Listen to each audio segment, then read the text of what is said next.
Hello guys, good morning to all of you. This is Maggie Raj here, and now we are going to get discuss about the explanation of different energy level in the energy band theory. साथियों, अब हम discuss करने जा रहे हैं ऊर्जा band theory के अंतर्गत विभिन्न ऊर्जा स्तर और उनका वर्ग। तो देखिए कि ऊर्जा बैंड की सचित्र व्याख्या।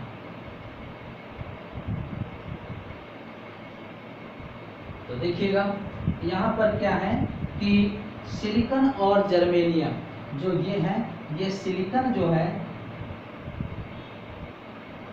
इसके तीसरी सेल में 4 इलेक्ट्रॉन ये ऐसे होते हैं, ठीक है। और जर्मेनियम जो है उसकी चौथी कक्षा में यही इलेक्ट्रॉन 4 पाए जाते हैं, ठीक है ना। यानी इनका इलेक्ट्रॉनिक कॉन्फ़िगरेशन अगर देखें तो लास्ट 3s2 3p2 और इसमें हो जाएगा 4s2 4p2, ठीक है ना। अर्थात इलेक्ट्रॉनिक विन्यास अगर देखें तो इनका ns2 np2 की तरह है, यानी 2 ऊर्जा स्तर है। यहाँ पर देखिएगा 2 ऊर्जा स्तर, एक s और दूसरा p, ठीक है ना। s ऊर्जा स्तर और p ऊर्जा स्तर, ये तो आप देख रहे हैं s में 2 इलेक्ट्रॉन रह सकते हैं और p में 6 रह सकते हैं। फिलहाल इन 4 इलेक्ट्रॉनों की पूर्ति में 2-2 इस तरीके से डिस्ट्रीब्यूशन होगा। तो मान लें कि जब हम इसके n परमाणु लें, ठीक है ना, तो इसमें एक परमाणु में 4 इलेक्ट्रॉन है, तो 2 में 2 गुना, 3 में 3 गुना, तो n में से n गुना हो जाएंगे। इसमें भी 4 इलेक्ट्रॉन है तो इसमें भी n गुना हो जाएंगे। तो क्या किया कि इनके देखिएगा जब हम n परमाणु लेंगे तो n परमाणु में से बाह्यतम कक्षा में इलेक्ट्रॉन कितने हो जाएंगे, 4n, ठीक है। ध्यान रखिएगा कि हमने सिलिकॉन या जर्मेनियम परमाणु के n परमाणु लिए तो इनकी बाह्यतम कक्षा में मौजूद इलेक्ट्रॉन 4n होंगे। क्यों? क्योंकि एक परमाणु की बाह्यतम कक्षा में 4 इलेक्ट्रॉन है, तो 2 में 4 के 2 गुने, 3 में 4 के 3 गुने, तो n परमाणुओं में से 4 इलेक्ट्रॉनों के n गुने हो जाएंगे। तो इस तरीके से अगर हम n परमाणु लेते हैं तो यहाँ पर बाह्यतम कक्षा में उपस्थित इलेक्ट्रॉन कितने हो जाएंगे, 4n। अब देखिएगा ये 2n इलेक्ट्रॉन रहेंगे किसमें, s ऊर्जा स्तर में और p ऊर्जा स्तर में। तो s में 2 इलेक्ट्रॉन रह सकते हैं, इसलिए इनको बोलते हैं 2n ऊर्जा स्तर, और यहाँ पर 6 इलेक्ट्रॉन रह सकते हैं तो 6n ऊर्जा स्तर बोलते हैं। इनको s और p को ऐसे डिनोट किया जाता है। अब ये 4 इलेक्ट्रॉन जिनमें 2 s में रहेंगे और 2 p में रहेंगे, तो 2n इलेक्ट्रॉन और 2n इलेक्ट्रॉन, इस तरीके से ये वितरण होगा। ये किनका होगा वितरण, इलेक्ट्रॉन जो 4n थे, क्लियर। तो ये इस तरीके से इनमें वितरण होगा, ध्यान दीजिएगा ये। तो यहाँ पर अब खास बात क्या है कि ऊर्जा बैंड की व्याख्या करने में हमने सिलिकॉन या जर्मेनियम परमाणु के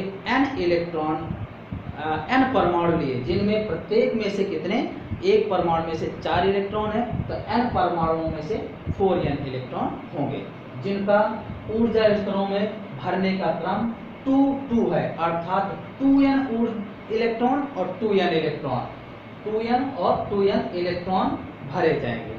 अब s और p ऊर्जा स्तर को कैसे व्यक्त किया जाता है, तो s में 2 इलेक्ट्रॉन रह सकते हैं तो 2n ऊर्जा स्तर, और p में 6 इलेक्ट्रॉन रह सकते हैं तो 6n ऊर्जा स्तर, ठीक है ना। इस तरीके से ये दर्शाए जाएंगे। अब इसके बाद जब हम इनका एक्सप्लेन करेंगे तो इस तरीके से इनको s और p के लिए किस तरीके से दर्शाएंगे, ये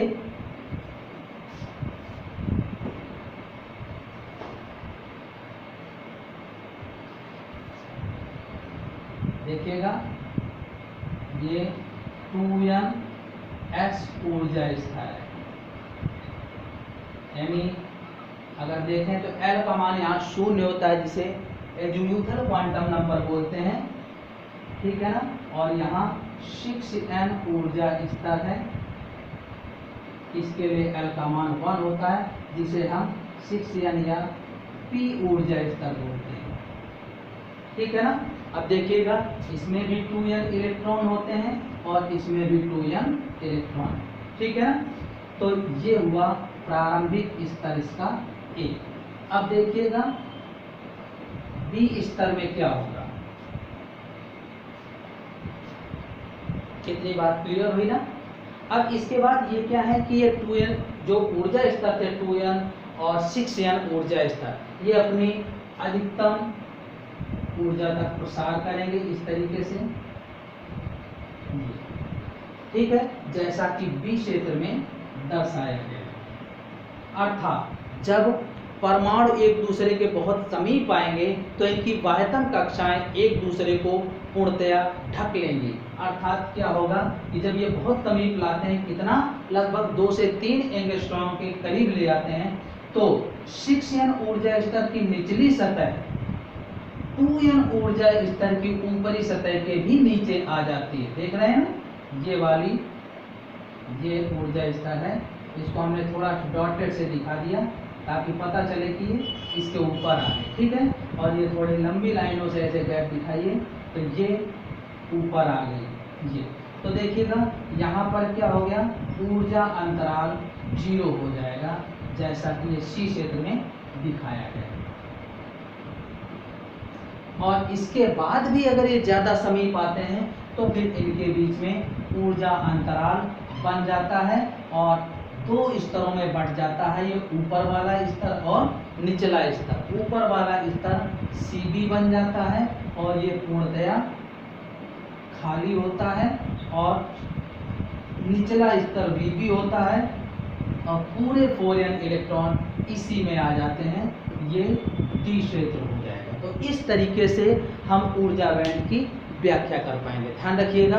अब हमने क्या किया, यहाँ पर एक बार स्टार्ट से सुनिएगा कि हमने सिलिकॉन या जर्मेनियम परमाणु के n परमाणु लिए। प्रत्येक परमाणु की बाह्यतम कक्षा में कितने, 4 इलेक्ट्रॉन है। तो n परमाणु में से कितने हो जाएंगे, 4n इलेक्ट्रॉन हो जाएंगे, जिनका भरने का क्रम हमने पीछे डिस्कस किया कि S में 2 और P में 2, यानी S और P 2 ऊर्जा स्तर है। S में 2 इलेक्ट्रॉन होने के कारण 2n ऊर्जा स्तर बोला गया है, S ऊर्जा स्तर को, और P में 6 इलेक्ट्रॉन होने की वजह से P ऊर्जा स्तर को 6n बोला गया है। फिलहाल इन सिलिकॉन और जर्मेनियम परमाणुओं के पास इन कक्षाओं में भरने के लिए सिर्फ 2n इलेक्ट्रॉन है, क्योंकि इनका इलेक्ट्रॉनिक कॉन्फ़िगरेशन NS2 NP2 इस तरह का है, 2 है।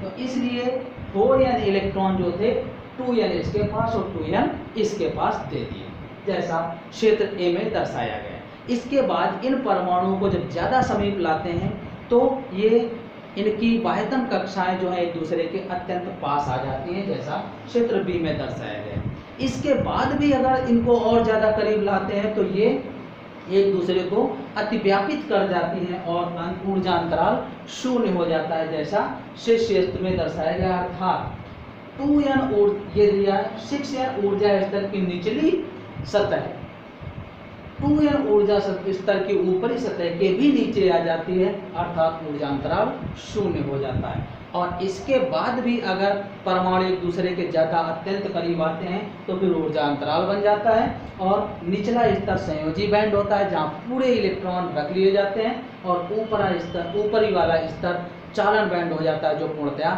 एम्प्टी या खाली होता है, जैसा क्षेत्र D में दर्शाया गया है। तो ये है ऊर्जा स्तर की बैंड थ्योरी के आधार पर व्याख्या, यानी बैंड एनर्जी थ्योरी की एक्सप्लेनेशन। ओके।